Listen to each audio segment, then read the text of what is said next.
Hey there, boys and girls, Commander CheapSkate, and this is the show where we teach you how to play miniatures wargaming on a budget. Once again, this is another battle report for the Tercio Campaigns. This is battle report number 5 of that campaign series. Once again, it is Commander CheapSkate of the Empire, this time versus Smells Like Febreze of the Wood Elves. And the purpose of this battle is to see how gunpowder, steel, and not using any magic at all stacks up against fancy little Wood Elves with their longbows and magical arrows and their forests of fantasticness. So we're going to see exactly what happens when a high-powered army using high-powered magic takes on an army that doesn't use magic. And let's see what happens when we fight against elves in their homelands. Crom, I've never prayed you before. I have no tongue for it.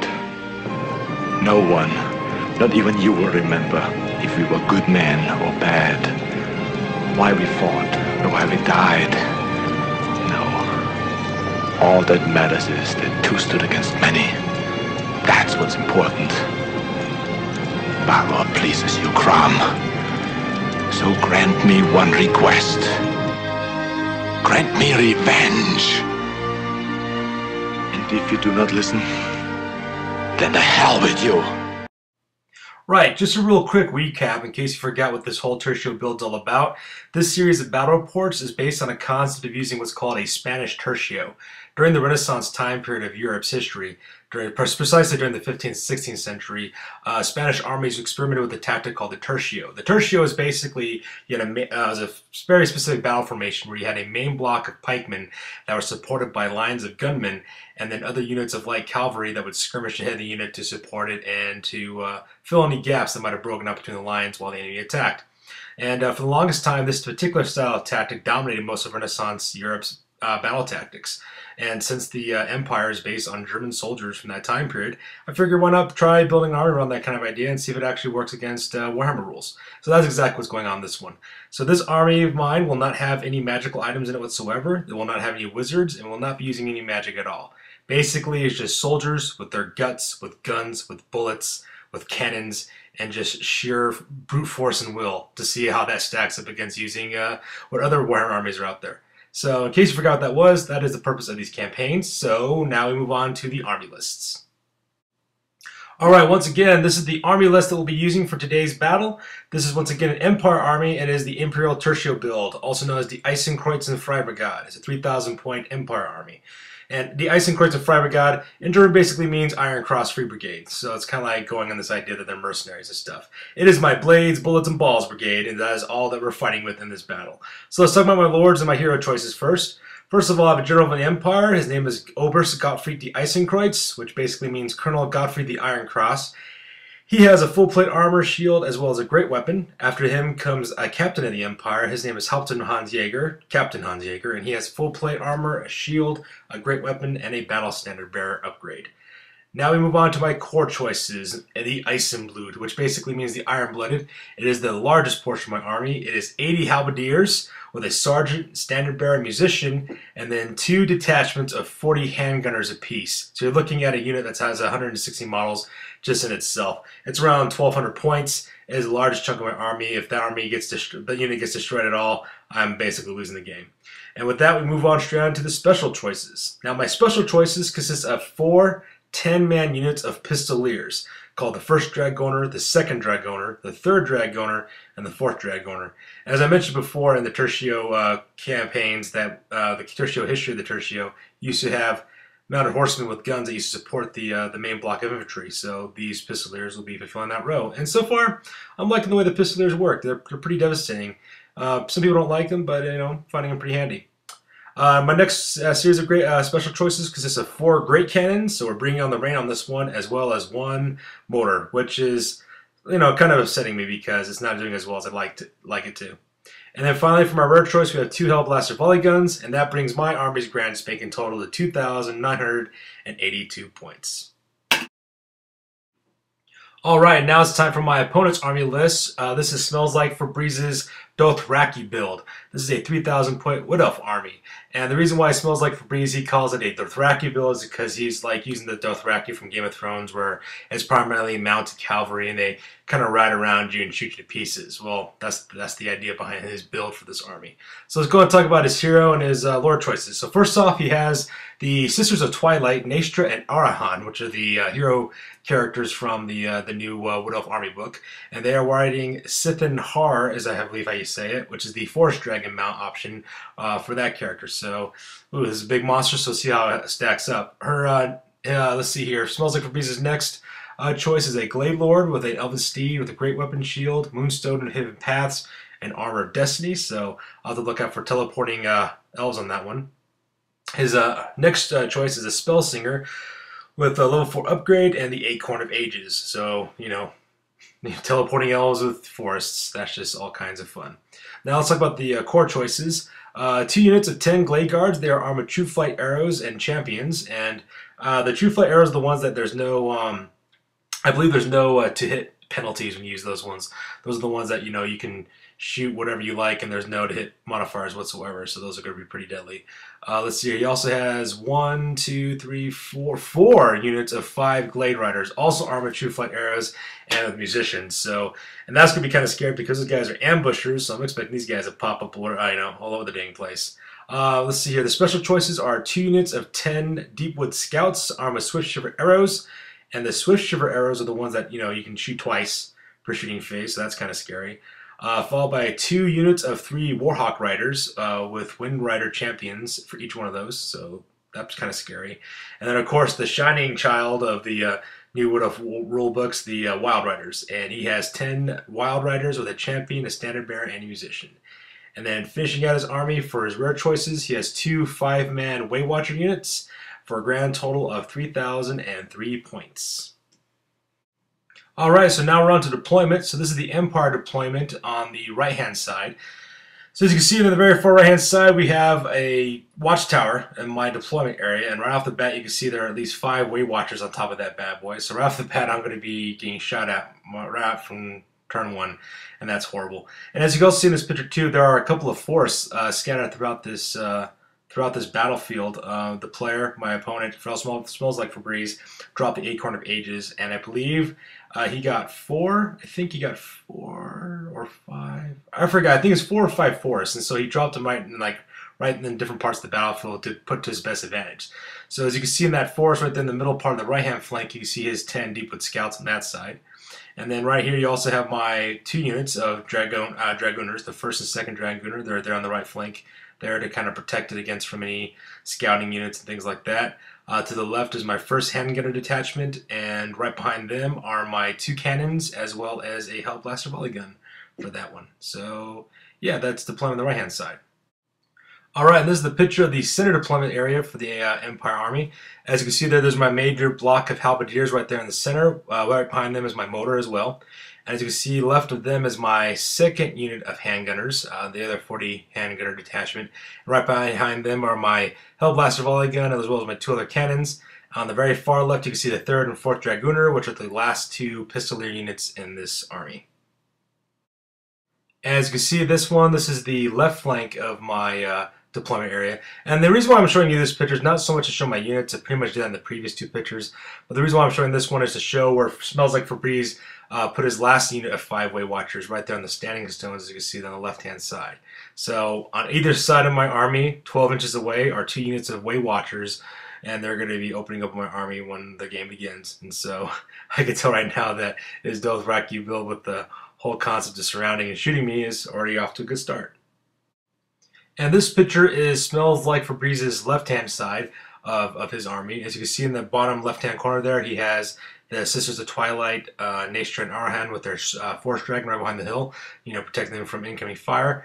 Right next to them are 3 Warhawks. Now, those are actually toys from Hobby Lobby, and My buddy's using those to represent his Warhawks, and he actually has Elvish models that he's going to glue on the top of those when he gets done painting up the Warhawks. So on Commander Cheapskate, we're all about saving money, so we'll talk about specifically how you can do that using toys, and we'll do that in another episode at a later time.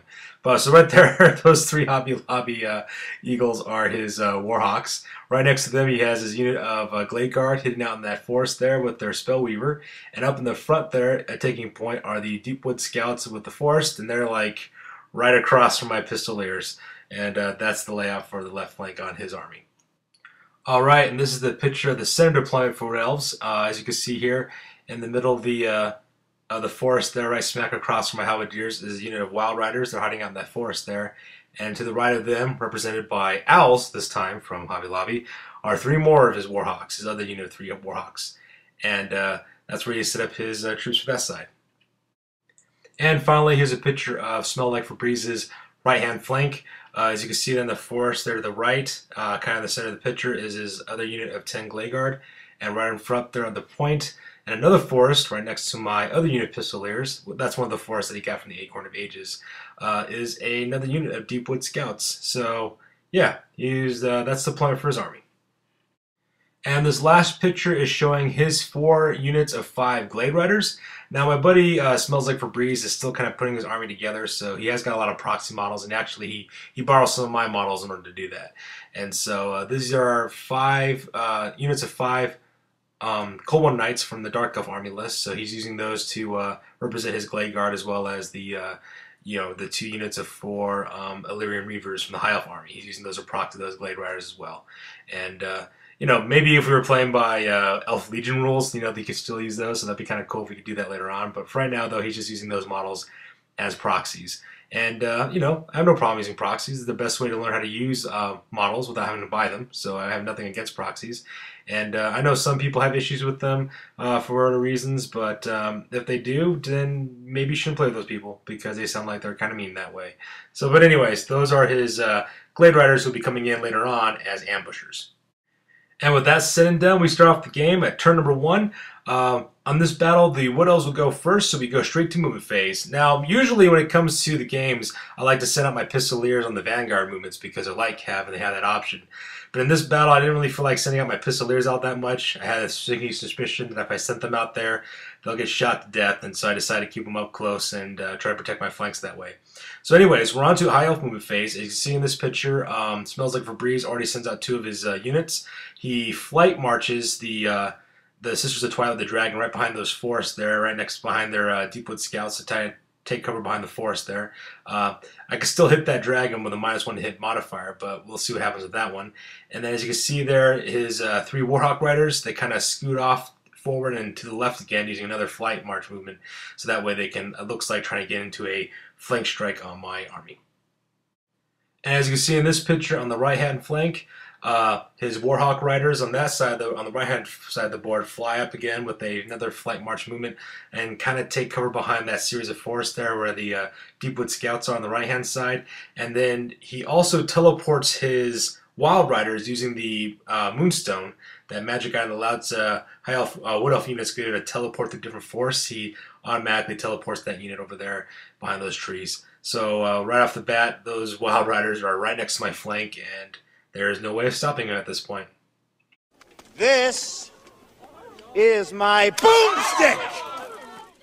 And since the Wood Elves are too far away to using their magic, we decided to go straight to shooting phase. And this is where basically the Wood Elves start bringing the pain, because as everyone knows, the Wood Elves are some of the finest long-range shooters in the game, and Smells Like Febreze's units basically prove that point. So you can see in this picture on the left-hand side, my left-hand flank, his Deepwood Scouts open up with those bows that gives him multi-shots, and as you can see there, just right off the bat, it takes out 4 of my Pistoliers in that main unit there. So you can see there, right off the bat, my Pistoliers already have strength.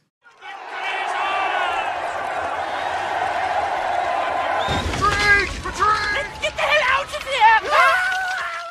And as you can see in this picture, that Pistolier unit fails its panic check after being shot almost halfway to death by the Deepwood Scouts. So right off the bat, they're just fleeing right straight to the edge of the table edge. And right off the bat, I can tell that this battle is going to be one of those kind of battles again where I just take a lot of losses and my guys will be fleeing all over the place.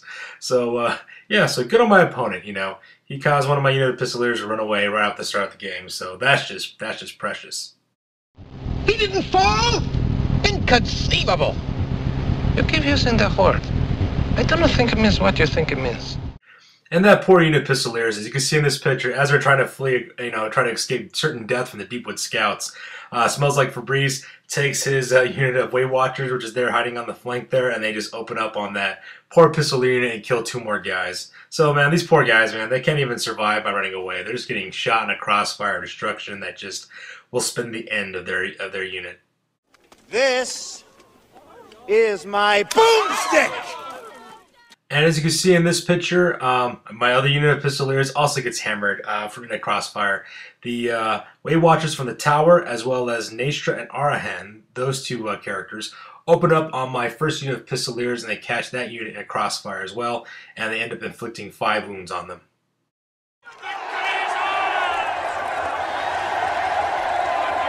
Let's get the hell out of here! And just like the previous Pistolier unit on the left-hand flank, my Pistolier unit on the right-hand flank, it fails its panic check. It turns around and runs away too. And as it's running away, trying to escape, the Deepwood Scouts open up on that unit, and that poor unit takes 3 more additional wounds on top of all the wounds they suffered already. So, you know, that poor unit, man, it's going bad. I don't know what it is my opponent. Smells Like Febreze, I guess, has a thing for symmetry. But he's like evening out both my skirmish units on either side of my flanks. I have this sneaky suspicion that he's going to try to envelop me on the flanks and just totally surround me and shoot me to pieces, which I guess makes sense because that's the whole purpose of his build of his army. So we'll see what happens on that one. And so with that, we go to Empire turn number 1 now. So we're starting off in the movement phase again. As you can see there, basically what I'm trying to do now is just trying to stop all the damage that's taking place on my flanks. So I take my Pistoliers on my left-hand flank, the one hasn't got shot yet.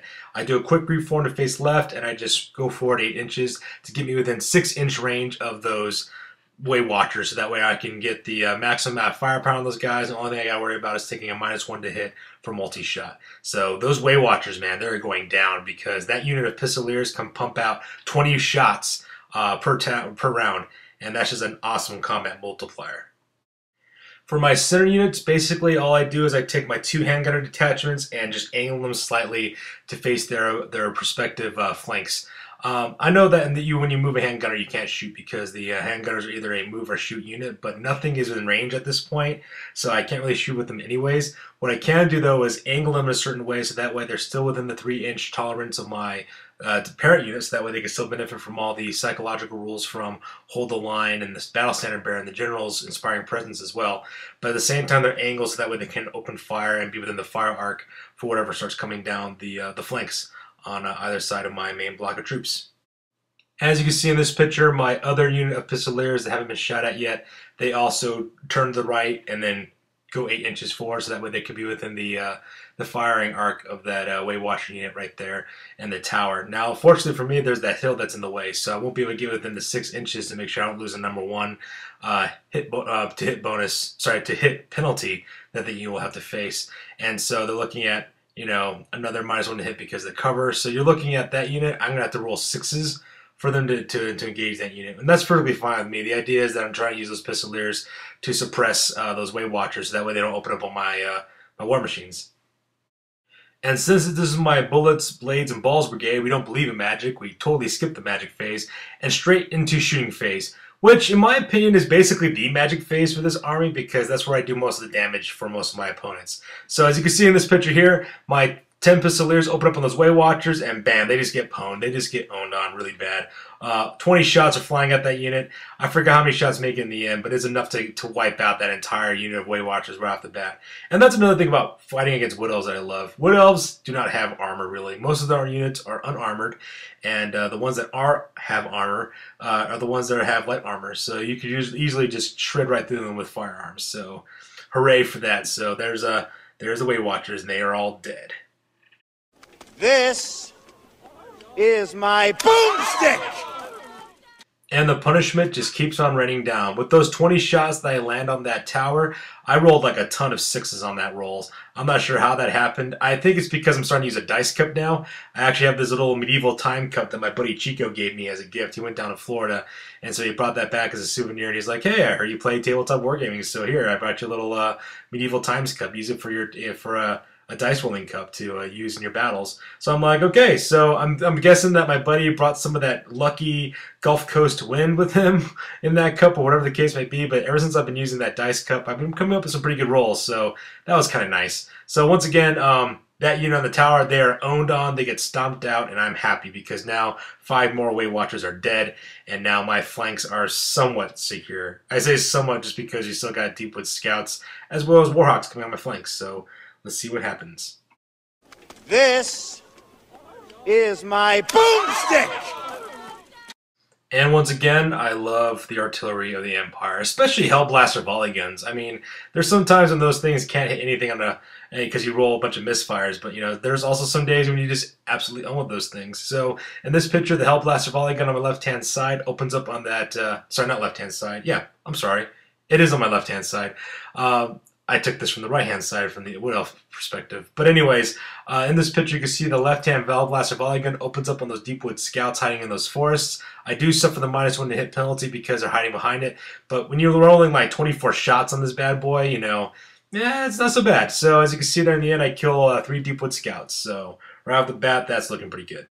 This is my boomstick!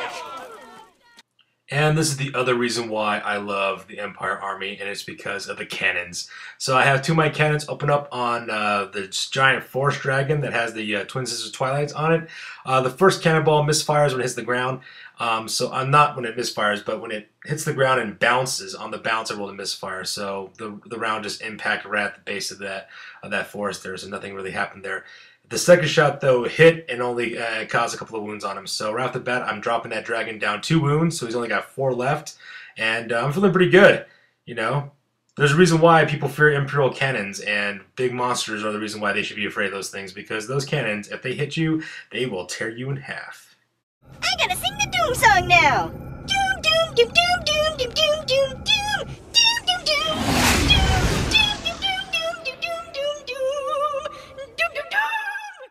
And this is where I really start loving my cannons. It's against those Wild Riders. Luckily for me, his Wild Riders were kind of exposed out of the forest there, so because of that, I could start aiming at those 2 Wild Riders right there on the right-hand side. So I open up with both my cannons. Both the cannons make their shots. They both bounce right through the unit, and right off the bat, I kill 4 of those bad boys. I mean, Wild Riders are tough, but when you open up on those things with some pretty heavy artillery, those things just fall like glass cannons. I suppose that's also the reason why people call them glass cannons as well. I mean, they only have, shields, and they're mounted. I don't even think they have light armor. But they do have that 6 of ward save, but it's also it's a 6 of ward save, so there is that. So that was kind of nice. So yeah, taking out this army bit by bit. Alright, with that, that brings us to the top of Wood Elf turn number 2. As you can see in this picture, the ambushers come in. Smells like Febreze rolls on his ambushers and rolls perfectly for every single one of his 4 Glade Rider units. And so they start popping off right there in my back rank. So that's the first thing we get. We get those wonderful ambushers coming on the table. As you can see on the bottom of the page, that's one of the ambushing units that came in on my right flank. And as you can see at the top, we also have charges going on. We have this Twilight Sisters with their dragon charged to my handgunner unit, and you also have those Warhawk Riders. They just basically do another flying march forward to get in grips with my troops. So that is the movement for this page. And here's movement for the center of my lines for top of turn 2 after movement. As you can see right in the bottom center, we got the more ambushing units of those Glade Riders coming in from the south side, right next to my exposed war machines. So that's just precious because there's nothing like having Wood Elves that can shoot at your artillery pieces and just kill your crews. You know, that just does everybody good. As you can see on the upper left-hand side, those 3 Warhawks on my left-hand flank charge into my first detachment of handgunners. So right now, my huge handgunner detachments are now bogged down by combat. And on my left-hand flank there, you can see another unit of ambushers popping up right next to my cannon on the bottom of the page. And then as you can see on the top there, my handgunner unit that was fleeing, they basically reformed and turned around again to attack Smell Like Febrez's forces, but the Wild Riders decide to charge in from behind the woods, and so now those Pistoliers are engaged in hand-to-hand combat. So that's just great. I mean, we got 4 Pistoliers against a unit of 6 Wild Riders. This is just going to be absolutely fantastic. And I just can see right now that my other Pistolier unit will either get charged from behind by the ambushers, or they're going to get slaughtered by the Wild Riders, who will just go right through that unit of unit of Pistoliers and take out my other detachment there. So we'll see what happens. And now we're into the Wood Elves' magic phase, and the magic phase for this army is the bane of my existence. My opponent, Smells Like Febreze, basically gets off the Black Horror. I forgot the name, I can't pronounce the first name, but it's the Black Horror spell, which is the 6th spell for the Lore of Darkness, the Dark Lore, magic lore. And he gets off the small template. As you can see from the movement that it went, it took out 18 of my men. I mean, Empire Halberdiers are not the strongest units, so I had to roll under 3s on this one, so I lost 18 Halberdiers for one freaking spell. So luckily for me, though, on the other hand, you know, it could have gotten a lot worse, but, you know, it is what it is. I gotta really do something about that magic phase. This is my boomstick! And now that brings us to the Wood Elf shooting phase.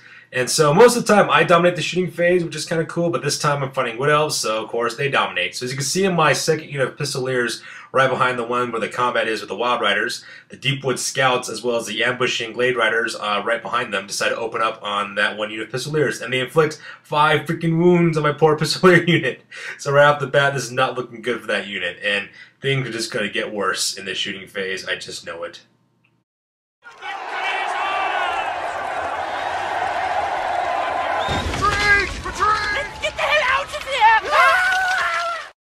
And just like that, that poor unit of Pistoliers fails their panic check and they flee right off the table. So right now I'm already down 1 unit of Pistoliers.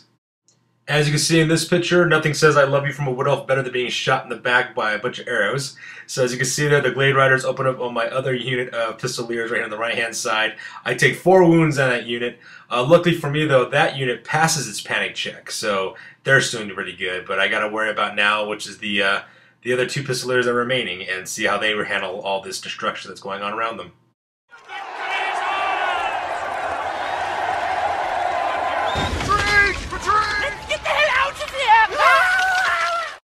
At this point, you're going to see one of the many errors I'll possibly make on these battle reports in the future. On this picture, it says that panic check failed. I made a mistake on this one. I worked on it in Photoshop.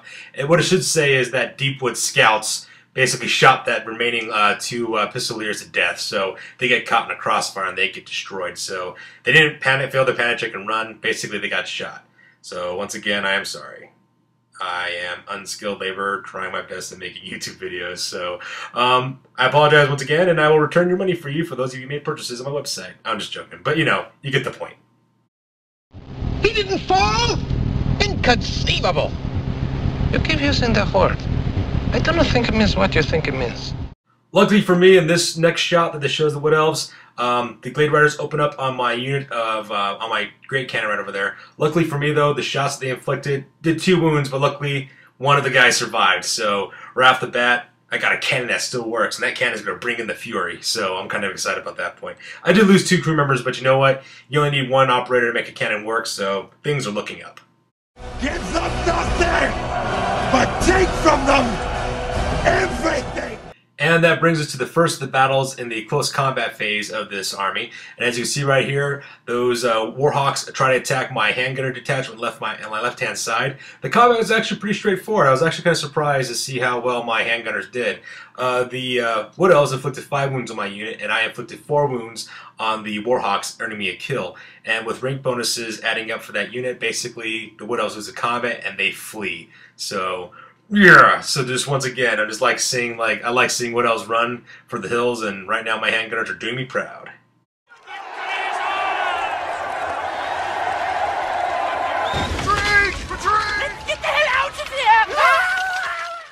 Close combat, though, for my Pistoliers, the left-hand flank, it goes less than optimal. They get their butts handed to them hardcore by the Wild Riders. They don't even inflict a single wound by the time they get done with it, because they don't inflict single wounds, so they lose the combat naturally. My Pistoliers turn around to flee for their lives, and the Wild Riders just run them down like the sheep that they are and shear them good. And so now my handgunner unit is now completely destroyed on my left-hand side, and those Wild Riders are now allowed to go wherever they want. Give them nothing, but take from them everything!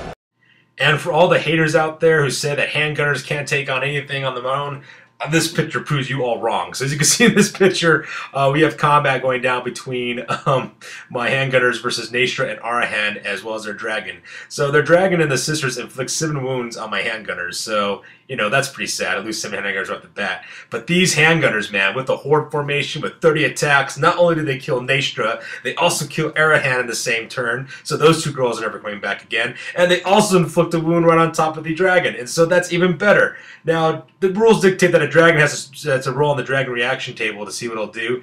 And the dragon decides not to flee, decides to stay and fight instead. But, man, handgunners against a dragon, that's just freaking epic.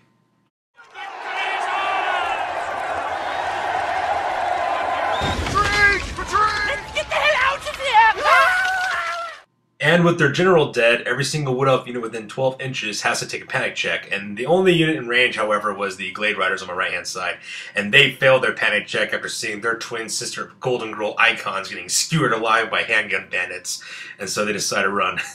I'm sorry, you just gotta understand my excitement here, man. I expected my handgunners to fail their terror check, which they didn't, so they still get to fight. And then I expected them to get slaughtered by the dragon with its thunderstops and everything, but I just dominated that round of combat, so you have to forgive me. I'm pretty excited about that. And then I also caused you have Glade Riders to run away at the same time. That's just hardcore. I don't care who you are. My troops are the best, and so that part was just really cool.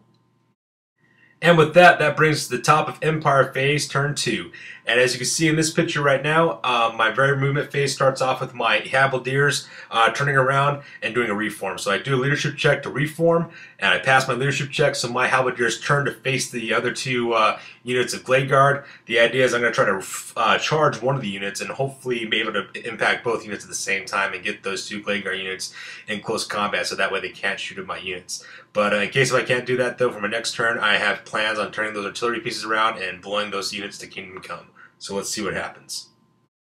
In this picture, it shows my Pistoliers on my right-hand flank successfully charging up against the Warhawk Riders there coming on the right-hand side as well. So I plan on taking those Pistoliers and shooting those Warhawks to the next afterlife. And we'll see what exactly happens in the combat phase with those guys.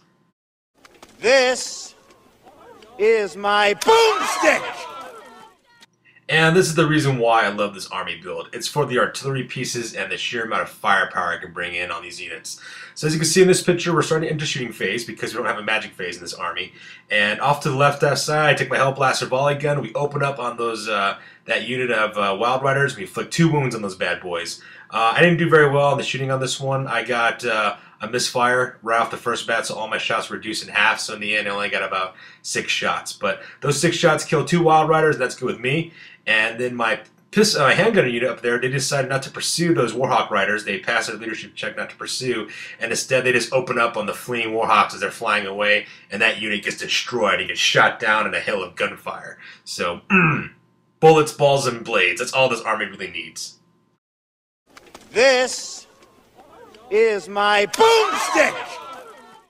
And just when you thought it couldn't get any better, my cannon opens up with great shot on one of the units of Glade Riders, and my Hellblaster volley gun opens up on the other unit of Glade Riders. And as you can see, both those units get destroyed and get shot back to the land that they come from. So they're off to the afterlife, and now my back rake is clear. So, man, I love shooting phase. You don't need a magic phase when you got a powerful shooting phase. That's just the way it is. Remember I talked about I was going to make mistakes on this video? Well, this is mistake number 2. The Pistoliers didn't actually charge in the last move phase. What they did is they moved up to get within range to open up with the handguns. So once again, I apologize. So this is part of shooting phases again. And so my Pistoliers open up on those Warhawks with their handguns, and they only inflict 1 wound on the Warhawks. So that part's kind of sad. It wasn't as successful as I hoped it would be. Maybe the gods knew I was going to make a mistake on this video, so that's why they're punishing me. But yeah, 1 wound, I'll take it. He didn't fall? Inconceivable! You keep using the horde. I don't think it means what you think it means. And as you can see in this picture here, Smells Like Febreze, is really upset in this picture. And the reason why is because his dragon just does poorly on his dice rolls. He only ends up killing like 2 more handgunners, and that's all he ends up doing to my unit.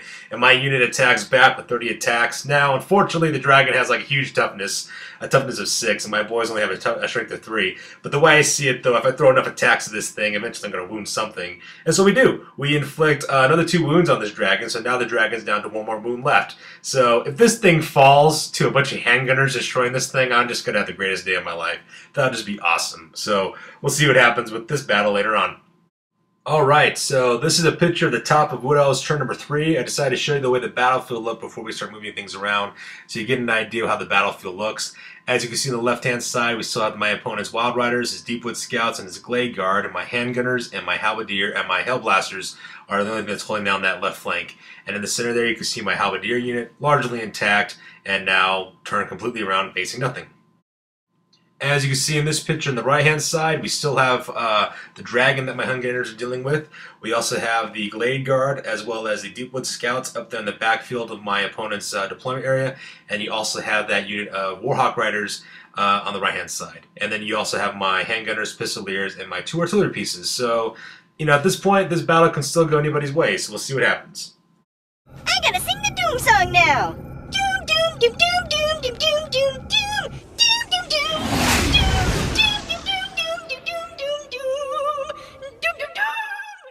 Now, as you can see in this picture, we're playing the Doom song because now those Wild Riders are going to charge right into my Hellblaster volley gun. And if combat should go his way, and why shouldn't it go that way, Smells Like Febreze will destroy my Hellblaster volley gun and he will overrun right into my cannon. And so I'm going to say goodbye to my 2 War Machines on the left-hand side. So we'll see how that combat goes here. And as you can see in this picture during the Wood Elf movement phase, Smells Like Febreze charges his Warhawk Riders forward towards my Pistoliers. When I looked at the results of his die roll for charging, I didn't like my chances of fleeing, so I decided to accept the charge and to just brace myself and maybe kill these Warhawk Riders.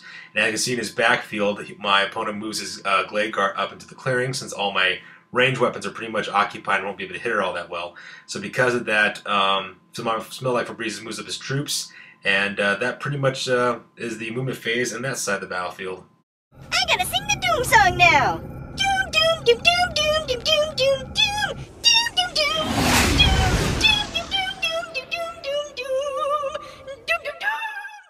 and this is where we get into the bane of my existence. My opponent, Smells Like Febreze, decides to 6 dice, the boosted version of the Black Horror, and he gets it off with Irresistible Force. So that spell is now going to rain destruction right across my army. And he did it with Irresistible Force, so there's no way for me to dispel it now.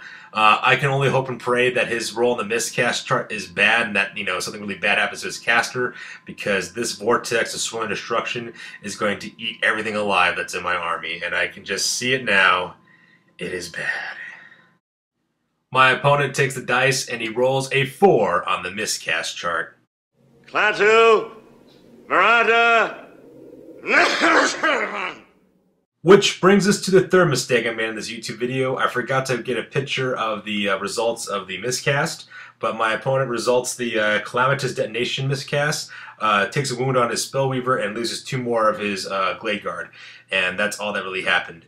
Because in this next clip, you're going to see exactly how much damage that Black Horror spell did to my unit. So I'm not going to talk about it. I'm just going to let you see it in the next few slides and play some motivational music that should go with it, just to show you how epically destructive this spell was on my army. So take a minute, enjoy, and I will cry in silence and try to forget that this ever happened.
Allow me to take this little interlude between the battle report to talk about exactly the effects of that black horror spell, which happens to be the bane of my very existence. This one singular spell swept through the entire length of my entire Empire army, through my 2 handgunner detachments and through my halberdier unit, and successfully cut all 3 of my units in half. That's right. Those units were once wholesome units, now gone in an instant because of one freaking spell. So, as you can see there in those previous pictures, my handgunner detachment by the dragon gets cut in half, my halberdier unit gets cut in half, and then my left-hand detachment unit also gets cut in half as well. So, I just had to take that moment to talk about that. And so, yeah, we will now continue on with our regularly scheduled battle report. Thank you very much. This is my boomstick! And because nothing says I'm sorry for destroying half your army better than an accurate range of deadly ballistic fire happening to one of your units, we go into the shooting phase for the Wood Elves. As you can see in this picture, those Deepwood Scouts open up again on that handgunner detachment on the left-hand side, and they take 8 freaking wounds, and they just get shot again. So that's just glorious. Luckily for me, though, that unit does pass its panic check, so they're still holding in strong. So that's the good news with that unit, because Lord knows I need something after that magic phase. Gah. Give them nothing, but take from them everything! The rest of the shooting phase is pretty much a wash, and that takes us directly to close combat phase. And you can see in the bottom of this picture, the Wild Riders blast right through my Hellblaster volley gun, destroying it entirely, and then overrun right into my cannon. So, hooray! My cannon also now has to face the wrath of the Wild Riders. So we'll see exactly how that combat goes in the next round. And in this combat with my handgunner detachment on the right-hand side, I wasn't sure if it's because it's the smell of dying bodies being dragged off to the vapor that gets this dragon all motivated, but this thing thunderstops my unit almost to the next life. It blows them halfway to hell. So that handgunner unit's almost gone. Luckily for me, though, that handgunner unit does pass its panic check as well, so they're holding in there strong, and we're going to kill this dragon eventually. Unfortunately, this round, no wounds are transferred to the dragon, so we're in for another round of combat, which, you know, I really can't complain about because, you know, it's a unit of handgunners against a dragon, and they're doing pretty good, so no complaints there. At least, not about that anyways. As you can see in this picture, the Warhawk Riders defeat my Pistoliers in close combat. My Pistoliers fail their break check and turn to flee, and then the Warhawks chase them down and then Talon strike them to the afterlife. So, hooray. And that brings us to the top of Empire turn number 3. And this picture, these are the series of pictures where I realized that there is no way I'm going to win this battle. As you can see, my opponent still has a unit of Deepwood Scouts as well as Glade Guard in the far back corner there. And my handgunner unit is decimated to a quarter of its original size. And then in the center there, I have my halberdier unit, which is almost cut in half, and there's no way that those guys can reach those archers and make it there, not after successful rounds of shooting. So at this point, I know that my army is done for. And this picture shows us going on the right-hand side of the battlefield. As you can see there, I have 8 handgunners left taking on a dragon, so that should tell you how that battle's going to go. And then I have those Warhawks swooping in towards my artillery pieces. And then you also can see, smell like Febrez's Glade Guard, as well as his Deepwood Scouts hiding out in the forest on the right-hand side. So once again, I'm not thinking I'm going to win this one, but we'll see what happens, though. I might be able to pull it off. We'll see what happens. As you can see in this picture, I'm kind of stuck in a hard place with what I'm going to do with my halberdier unit.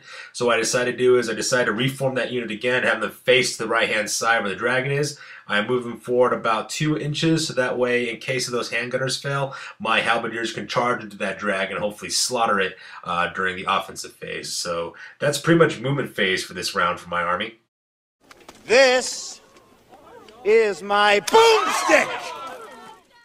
Shooting phase went a lot better for me this round. I turned my Hellblaster volley gun as well as my cannon around to take a look at those Warhawks flying in on my right-hand side there. And I open up with grape shot and with multi-shots from the Hellblaster volley gun, and I shoot those birds and I roast them in the sky. So, chalk one for the good guys. No more Warhawks to worry about in this battle anymore. Give them nothing, but take from them everything! And as you can see in this picture, I kill that dragon, I destroy him, and I send him back to the Nether Realms. So in the end, I have 8 handgunners left in that unit, and we tear that dragon, we kill its last remaining wound, and it drops down. So I don't care how this battle goes from this point on. I could totally lose this battle, because in the end, handgunners killed a dragon in close combat. And that's all that's got to be said about that bad boy. Handgunners killing a dragon.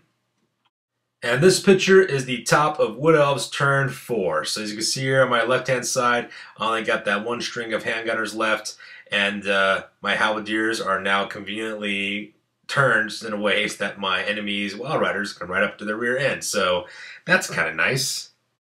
And in this picture, I'm in even more dire straits because, as you can see there, I still got 2 units of archers I got to contend with my 2 artillery pieces and what's left of my halberdier unit. So this is not looking too good for me. Give them nothing, but take from them everything!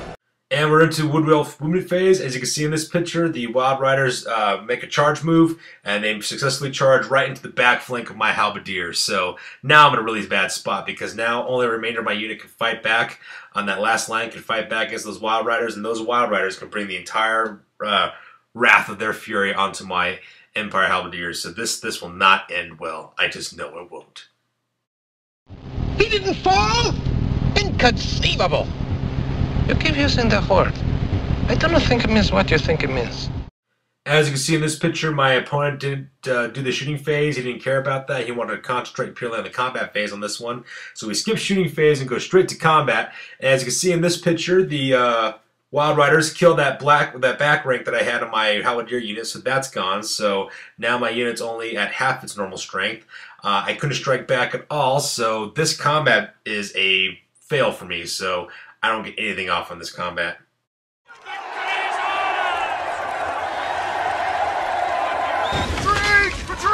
Get the hell out of here!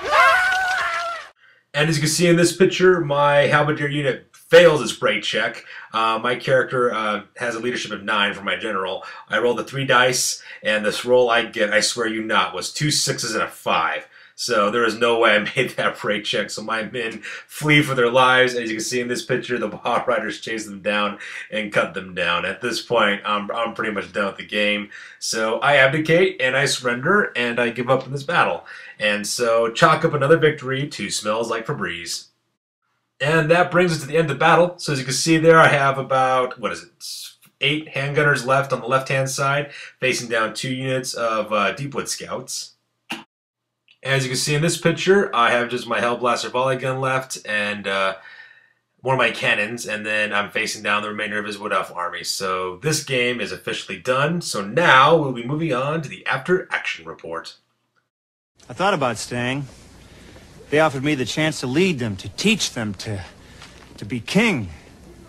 Uh-huh. But my place is here, so I swallowed the juice, said the words, and here I am. Did you say the words right this time? Well, maybe I didn't say every single tiny little syllable, no, but basically I said them, yeah. Basically. All right, ladies and gentlemen, as always, it is now time for the after-action report. This is the portion of the battle report where we talk about what went well, what went poorly, and what we can learn for the next time we fight in a battle. So once again, this is the after-action report for battle report number 5 of the Tercio Campaigns, Commander CheapSkate Empire versus Smells Like Febreze of the Wood Elves. And as you can probably guess, the battle was a defeat. I got my butt handed to me by a bunch of Wood Elf archers. So, some things to reflect upon. I should have sent my Pistoliers during Vanguard phase. I mean, it's just simple as that. I'm not sure what I was thinking about not saying those guys. I usually send my Pistoliers into Vanguard to disrupt enemy archers and to block his units. So I should have done that. I should have used the Pistoliers to disrupt his archers, as well as march block his Warhawks and other units to stop and dead their track. The ambushers were not such a big deal to me. I didn't think they were all that deadly at all. You know, they popped up on the field. I mean, it was a surprise, and it was kind of messaging for a little bit, but that was about the worst of it, so not too bad about that. The block of halberdiers that I have might be too big. I really had a hard time maneuvering those guys around, trying to position them in a place to fight against everything that was coming my way, so I might have to rethink that tactic. I might have to divide up that block of halberdiers into smaller units. I don't know. I'll think about it as the next battle report comes up. And magic. Oh my god, magic. Magic is still the bane of my existence. Curse magic and anybody who uses it. They should just burn for having to use that. That spell, man, that Black Horse spell, when it went off with the boosted version with Irresistible Force, just rampaged through my army worse than the biblical plagues of ancient Egypt. So, man, that was bad. I really need to find a way to deal with magic users and destroy them before they become a major problem for me. That's the main thing I need to focus on for the next coming up battles. So other than that, that pretty much sums it up. This sums up battle report number 5 of the Tercio Campaigns. So yeah, on to the next one. See ya.